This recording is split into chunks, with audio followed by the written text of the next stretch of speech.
Good morning friends. ધોરણ 7માં પહેલું chapter પૂર્ણાંક સંખ્યાઓની આપણે આજે શરૂઆત કરીશું.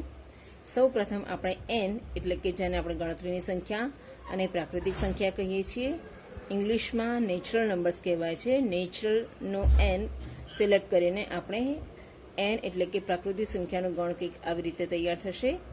આ ગણમાં ઘટકો આવશે 1, 2, 3, 4 એમ અનંત સુધી. પ્રાકૃતિક સંખ્યાઓ અસંખ્ય છે એવું આપણે અહીં જોઈ શકીએ છીએ. એનમાં એટલે કે પ્રાકૃતિક સંખ્યાઓના ગણમાં શૂન્યનો સમાવેશ થતાં પૂર્ણ સંખ્યાનો ગણ એટલે કે ડબલ્યુ આપણને મળશે. ડબલ્યુ ફોર હોલ નંબર્સ પૂર્ણ સંખ્યા. ડબલ્યુ બરાબર 0, 1, 2, 3, 4 એમ અનંત સુધી. આ પ્રમાણે પૂર્ણ સંખ્યાઓ પણ આપણને અસંખ્ય પ્રાપ્ત થશે. આગળ વધીએ.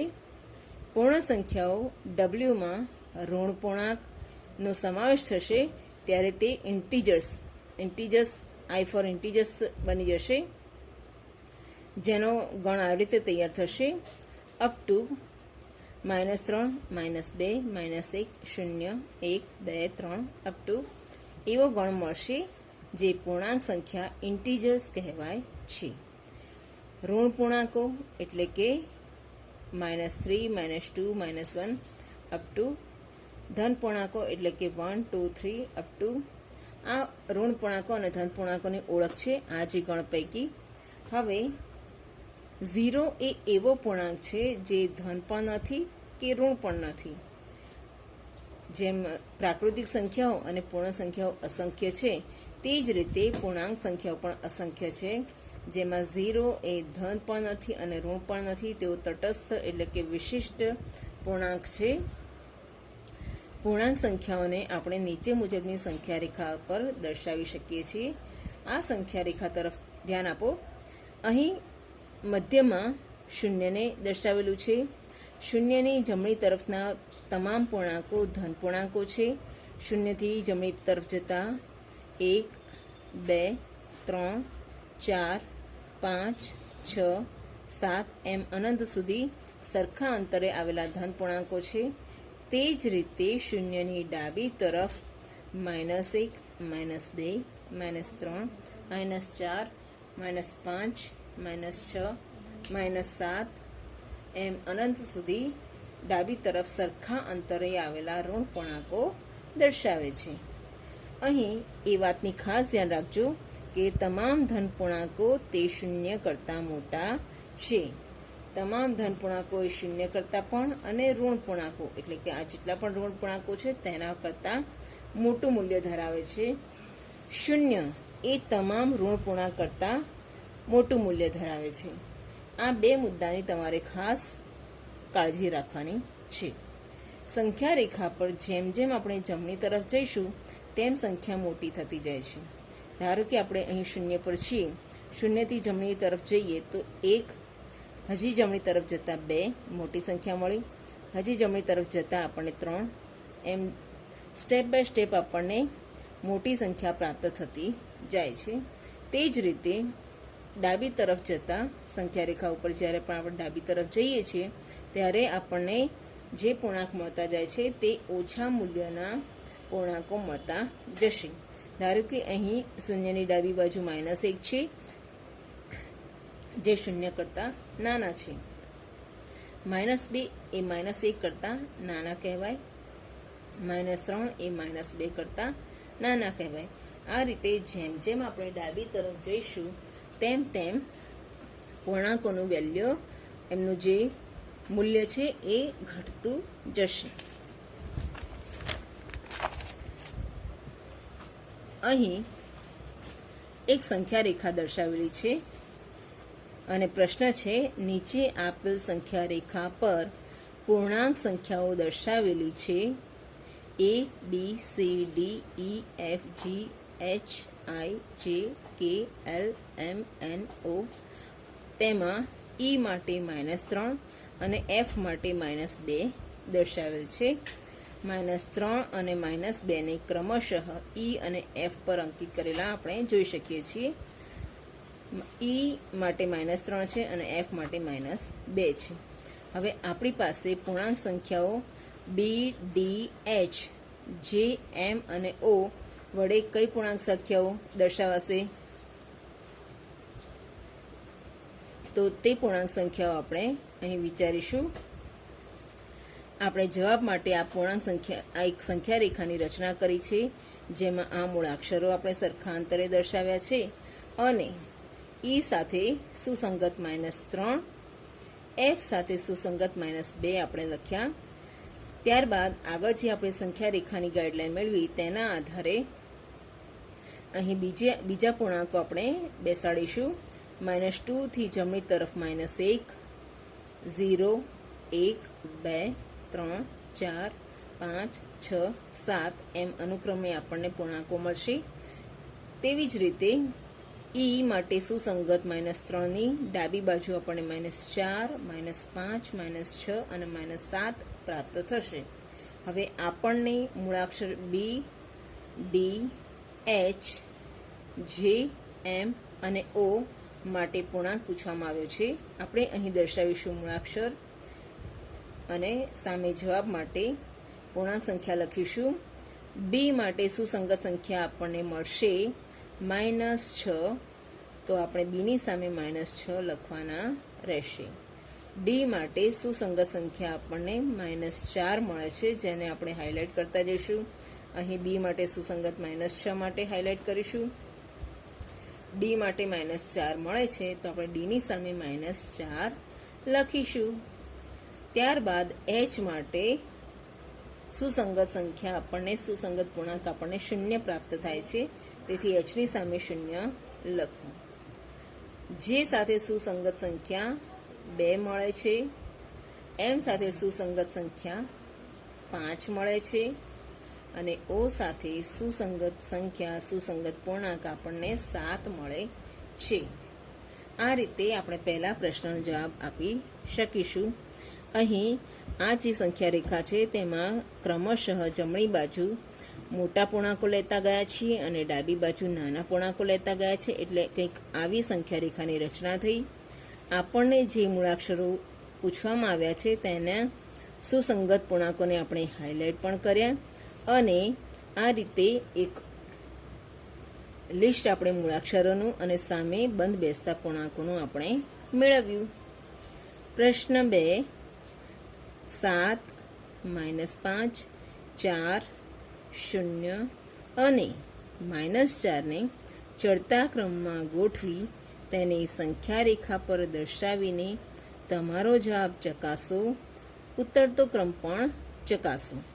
આ જે સંખ્યાઓ છે -5, -4, 0, 4, 7 એ આ સંખ્યાઓને આપણે ચડતા ક્રમમાં ગોઠવેલી છે. અહીં -5 એ સૌથી નાનો પૂર્ણાંક છે અને સૌથી મોટા પૂર્ણાંક તરીકે આપણને 7 મળે છે. હવે આપણે સંખ્યા રેખા દોરીશું અને તેની ઉપર આ જ સંખ્યાઓને હાઇલાઇટ કરીશું. સંખ્યા રેખામાં આપણે ધન પૂર્ણાંકો, ઋણ પૂર્ણાંકો અને 0 બધાનો સમાવેશ કરવાનો હોવાથી એક સંખ્યા રેખા ડ્રો કરી તેમાં વચ્ચે આપણે 0 લઈશું. તેની જમણી બાજુ અનુક્રમે સરખા અંતરે ધન પૂર્ણાંકો તરીકે 1, 2, 3, 4, 5, 6, 7 લઈશું. અહીં આ સંખ્યા રેખાનો અંત નથી આવતો મિત્રો. અહીં આ સંખ્યા રેખા અનંત સુધી વિસ્તરેલી છે.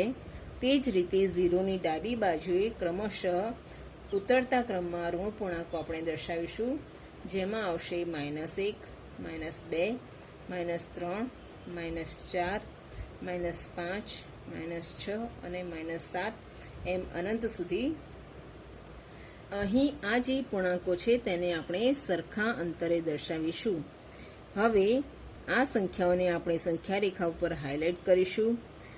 -5ને આપણે હાઇલાઇટ કરીએ, -4ને આપણે હાઇલાઇટ કરીએ, 0ને આપણે હાઇલાઇટ કરીએ છીએ, 4ને હાઇલાઇટ કરીએ છીએ અને 7ને હાઇલાઇટ કરીશું.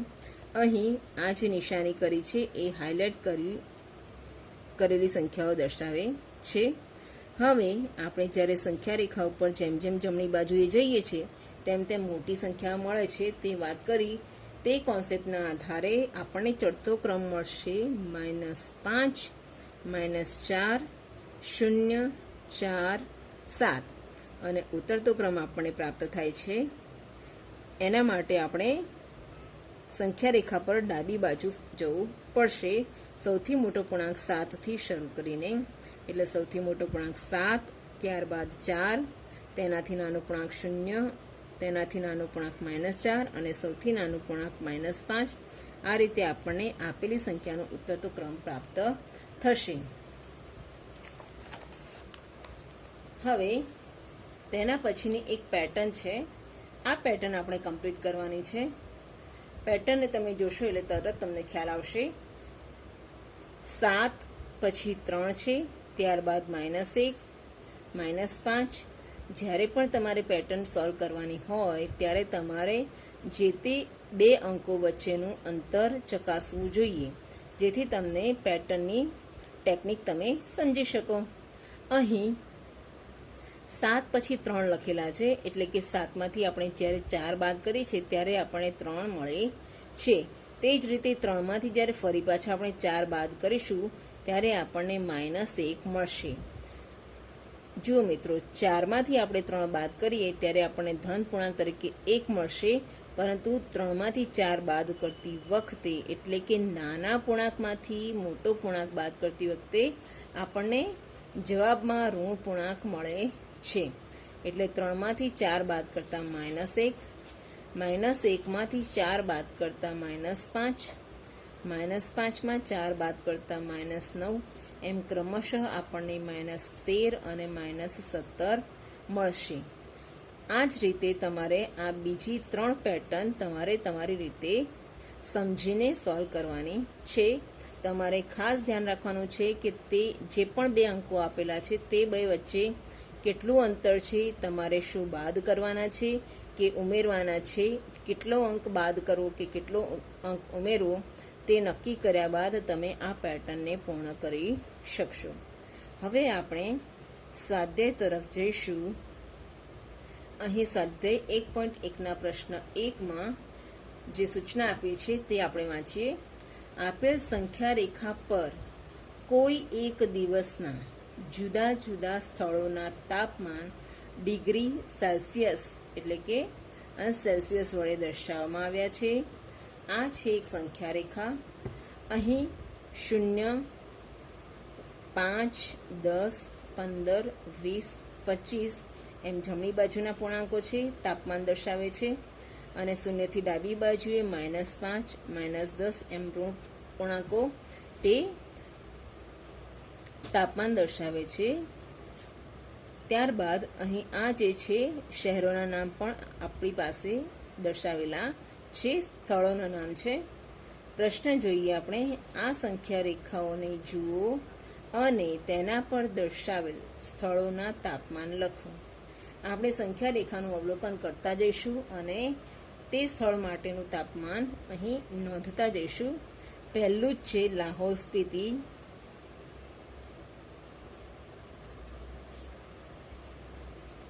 બીજું સ્થળ છે શ્રીનગર.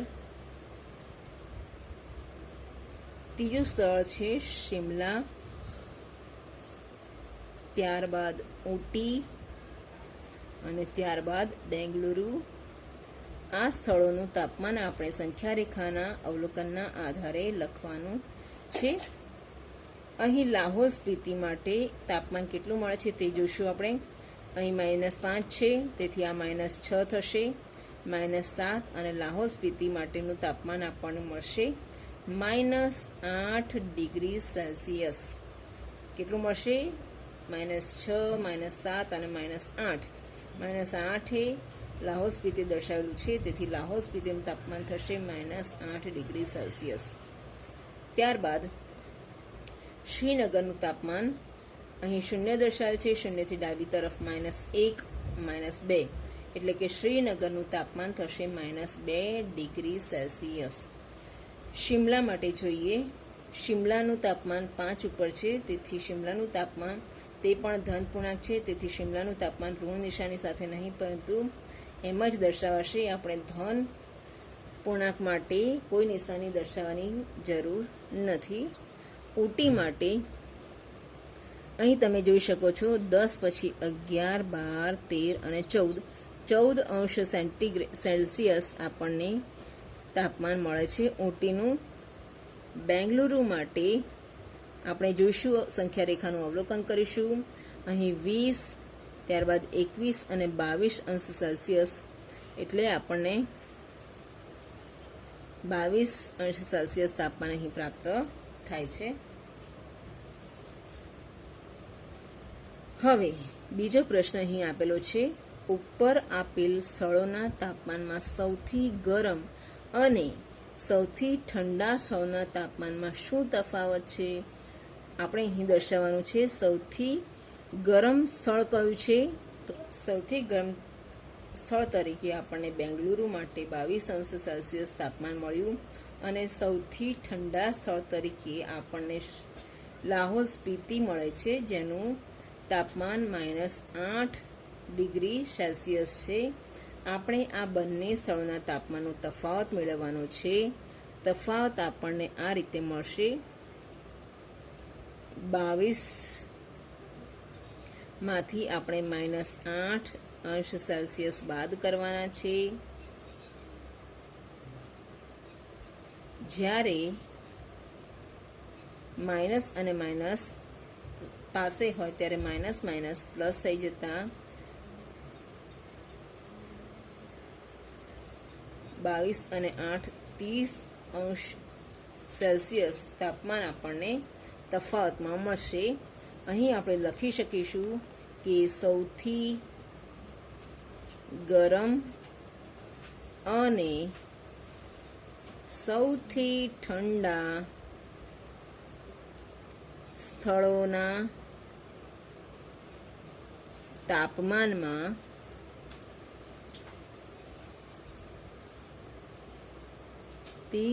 અંશ સેલ્સિયસનો તફાવત છે. આ આપણો જવાબ તૈયાર થયો. આગળ વધીશું આપણે. તેના પછીનો પ્રશ્ન છે, લાહોલ સ્પીતિ અને શ્રીનગરના તાપમાનમાં શું તફાવત છે? લાહોલ સ્પીતિનું તાપમાન -8 ડિગ્રી સેલ્સિયસ આપણને મળ્યું હતું અને શ્રીનગરનું તાપમાન -2 ડિગ્રી સેલ્સિયસ આપણને મળ્યું હતું. અહીં બાળકો આપણે મોટું જે તાપમાન છે તેમાંથી નાનું તાપમાન બાદ કરીશું. જ્યારે આપણે તાપમાનનો તફાવત શોધવાનો હોય ત્યારે આપણે મોટા તાપમાનમાંથી નાનું તાપમાન બાદ કરીશું. તફાવત આપણને કંઈક આવી રીતે મળશે. શ્રીનગરનું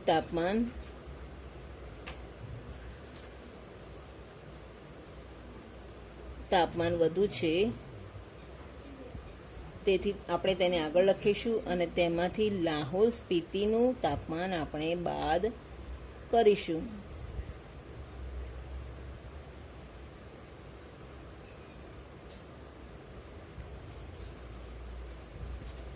શ્રીનગરનું તાપમાન છે -2 અંશ સેલ્સિયસ ઓછા -8 અંશ સેલ્સિયસ. તેથી આપણને અહીં -2 સેલ્સિયસ માઇનસ અને માઇનસ પ્લસ થતા 8 અંશ સેલ્સિયસ બરાબર. હવે આ ધન છે, ધનમાંથી ઋણ બાદ કરવા પડે, તેથી આપણને મળશે 6 અંશ સેલ્સિયસ. તો આપણે કહી શકીએ છીએ કે લાહોલ સ્પીતિ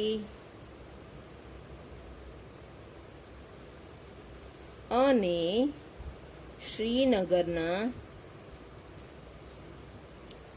તાપમાનમાં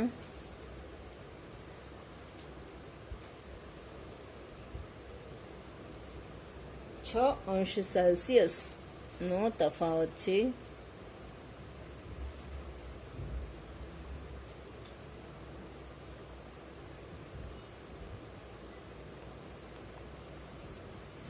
ત્યારબાદ એના પછીનો પ્રશ્ન છે, શું આપણે કહી શકીએ કે શ્રીનગર અને શિમલાનું સંયુક્ત તાપમાન શિમલાના તાપમાન કરતાં પણ ઓછું છે? શું તે શ્રીનગરના તાપમાન કરતાં પણ ઓછું છે? આપણને પ્રશ્ન શ્રીનગર અને શિમલાના તાપમાન, સંયુક્ત તાપમાન અને શિમલાના તાપમાનનો તફાવત આપણે મેળવવો પડશે. બંનેની આપણે સરખામણી કરવી પડશે. પહેલાં આપણે શ્રીનગર અને શિમલાનું સંયુક્ત તાપમાન શોધીશું. સંયુક્ત એટલે કે કુલ તાપમાન પણ કહી શકાય. બંને તાપમાનનો આપણે સરવાળો કરીશું. શ્રીનગરના તાપમાન તરીકે આપણી પાસે આંકડો છે -2°C, અને જ્યારે સંયુક્ત તાપમાન શોધવાનું હોય ત્યારે સરવાળો કરવાનો હોય છે. તેથી આપણે તેમાં નાનો પૂર્ણાંક કે મોટો પૂર્ણાંક એ ક્રમ જોવાની જરૂર નથી, કારણ કે સરવાળામાં ક્રમના નિયમનું પાલન થાય છે. શિમલાનું તાપમાન આપણી પાસે છે 5°C, 5°C. આ ઋણ છે અને આ ધન છે, તેથી 5માંથી 2 બાદ કરતાં આપણને 3°C મળે છે. શ્રીનગર અને શિમલાનું કુલ તાપમાન અને તેની સરખામણી કરવાની છે શિમલાના તાપમાન સાથે.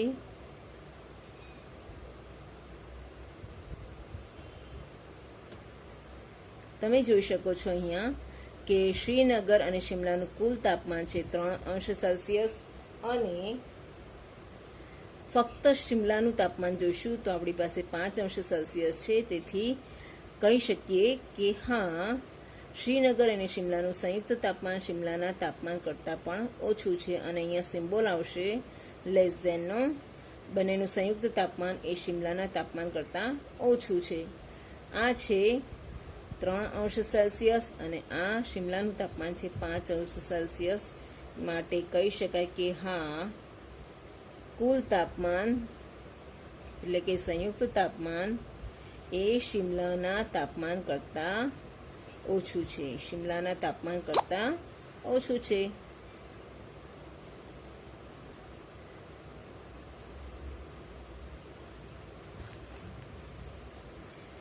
હવે બીજો પ્રશ્ન આપણી પાસે હતો કે શું તે શ્રીનગરના તાપમાન કરતાં પણ ઓછું છે?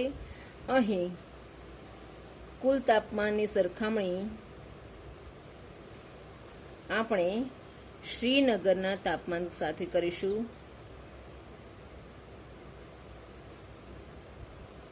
કુલ તાપમાન છે આપણી પાસે 3°C, અને શ્રીનગરનું તાપમાન આપણી પાસે છે -2°C. તો આ ધન પૂર્ણાંક છે અને આ ઋણ પૂર્ણાંક છે. ધન પૂર્ણાંકો હંમેશા ઋણ પૂર્ણાંક કરતાં મોટા હોય છે, તેથી કુલ તાપમાન એ શ્રીનગરના તાપમાન કરતાં ઊંચું છે તેમ કહી શકાય. તેથી આ પ્રશ્નના જવાબમાં આપણે લખીશું કે ના, તે શ્રીનગરના તાપમાન કરતાં ઓછું નથી. કારણ કે આ ધન પૂર્ણાંક છે અને શ્રીનગરનું તાપમાન ઋણ પૂર્ણાંકમાં આપણને પ્રાપ્ત થાય છે. એના પછીનો પ્રશ્ન છે, કોઈ એક પ્રશ્નોત્તરીમાં સાચા જવાબ માટે ધન અંક આપવામાં આવે છે, ખોટા જવાબ માટે ઋણ અંક આપવામાં આવે છે. જો 5 ક્રમિક રાઉન્ડમાં જે કે પ્રાપ્ત કરેલ અંકો 25, -5, -10, 15 અને 10 છે, તો અંતમાં તેના કુલ કેટલા ગુણ થશે? તો આપણે તેના કુલ ગુણ ગણવાના છે. અહીં આપણે જેકના જે રાઉન્ડ છે તે દર્શાવીશું, તેમાં મેળવેલા અંક દર્શાવીશું. જેક એ પાર્ટિસિપન્ટનું નામ છે. આપણો છે આ first round, second round, third round, fourth round અને ફિફ્થ રાઉન્ડ. તેના માટે પ્રાપ્ત થયેલ અંક અનુક્રમે છે 25, -5, -10, 15 અને 10. અહીં જ્યારે આપણે કુલ ગુણો શોધવાના હોય ત્યારે આપણે કંઈક આવી રીતે કરી શકીએ છીએ. જે ધન અંકોનો સરવાળો અહીં આપણે મેળવીશું, અહીં ઋણ અંકોનો સરવાળો આપણે મેળવીશું અને તેના આધારે આપણે કુલ અંકો મેળવીશું. ધન અંકોમાં છે 25, 15 અને 10, જેનો સરવાળો આપણને મળશે 50. ઋણ અંકોમાં છે આપણી પાસે -5, -10, જેનો સરવાળો આપણને મળશે -15. આ બંનેના કુલ અંક કરતાં આપણને મળશે 35, કારણ કે 50 એ ધન પૂર્ણાંક છે અને અહીં ઋણ અંકોનો સરવાળો આપણને મળે છે -15. જ્યારે ધન પૂર્ણાંક અને ઋણ પૂર્ણાંકનો સરવાળો કરીએ ત્યારે મોટી સંખ્યામાંથી આપણે નાની સંખ્યા બાદ કરવી પડે. આમ કરતાં આપણને કુલ ગુણ જેક માટેના 35 મળશે. આ રીતે આપણે જેકે આ 5 ક્રમિક રાઉન્ડમાં મેળવેલા કુલ ગુણ મેળવી શકીશું. આ રીતે તમે આ દાખલાનું સોલ્યુશન કરી શકશો.